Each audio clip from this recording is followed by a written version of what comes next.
In this video, I'm going to demonstrate how to work the tubular bind off on two different types of stitches. One where I have my stitches separated knits on one needle, purls on the other, and the other tubular bind off method where I have all of my stitches on one needle. Regardless of which type of tubular bind off you're doing here, you will need a tapestry needle, and you'll want to cut your yarn making sure it's about 3 times the width of your project, plus a little extra for good measure. What we'll do is start with this technique first, where we have our 2 sets of stitches separated onto the 2 needles here. So follow along to see how to do that, and then I'll demonstrate this technique here. Let's begin by learning how to separate these stitches onto 2 different needles to prepare them for the tubular bind off. You'll need 2 circular needles. In this case, my needles are smaller than the one I am knitting on. You can certainly use this needle here, the opposite end, and one other needle, but it is wise to use circular needles for this. So they can be the same size as the project you're working on or smaller. I like working off of smaller ones because then it's a little easier to get in and out of my stitches. So I've got the 2 needles here in my hands. I have one in the front and one in the back. What I'm going to do is commit all of the knit stitches to this needle and all of the purl stitches to this one. I have my needles arranged like this, and I'm going to slide down into the knit stitch and put it onto the front needle. Then with the needle in back, I'm going to go into the stitch that looks like a purl, purlwise, and put it on the back needle. So knit stitch on the front needle, purl stitch on the back needle. And the way that you grab these stitches is by going down purlwise into each stitch.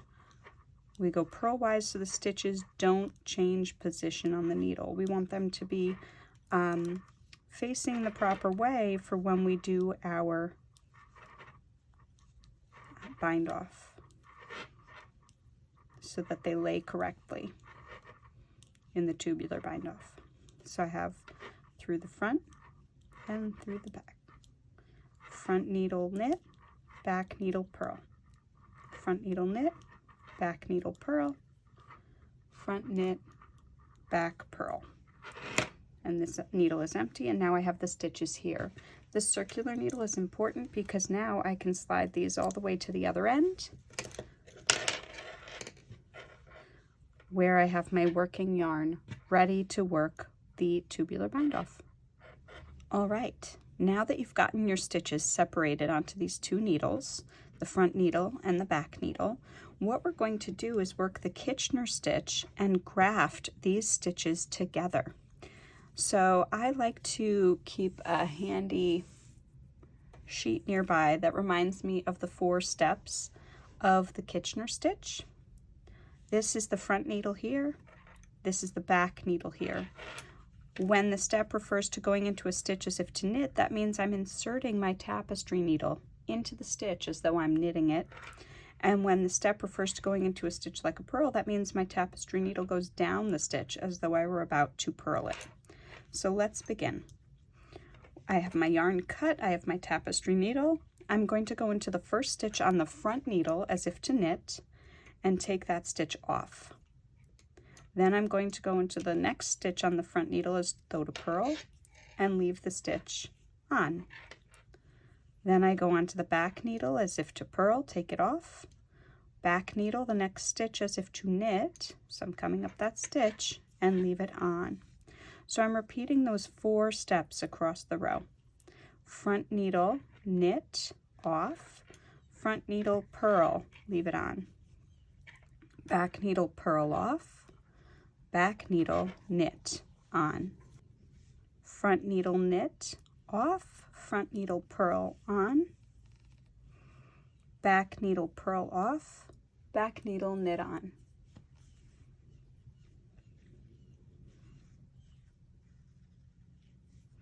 Front needle, knit off, front needle, purl on, back needle, purl off. I split the stitch there. Back needle, purl off, back needle, knit, and leave it on. And you're going to repeat those 4 steps until you get to the last stitch on each needle.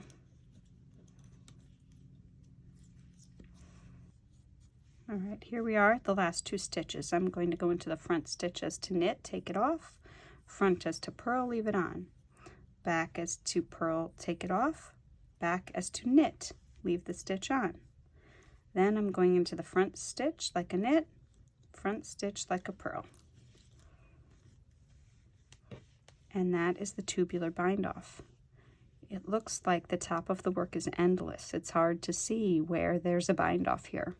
You just see this edge, but the stitches feed right into the other side. It's so beautiful. Now we're going to work the tubular bind off on stitches that haven't been separated over 2 needles. And just to refresh your memory, when we worked on the 2 needle method, we were using the standard Kitchener stitch or grafting to join the 2 needle stitches together. Here, we're going to do that same thing. However, since our stitches are not on 2 separate needles, we're going to be working them off of this 1 needle together. So what I've done is I've recreated the cheat sheet here, so that instead of saying the front needle as if to knit, take the stitch off, it's really go into the knit column as if to knit, take the stitch off. The next knit column as if to purl, leave it on. Purl column as if to purl, take it off. Purl column to knit and leave it on. So let's put that into practice together. The first step is go into the knit stitch, the first stitch that is part of the knit column as to knit, and take it off.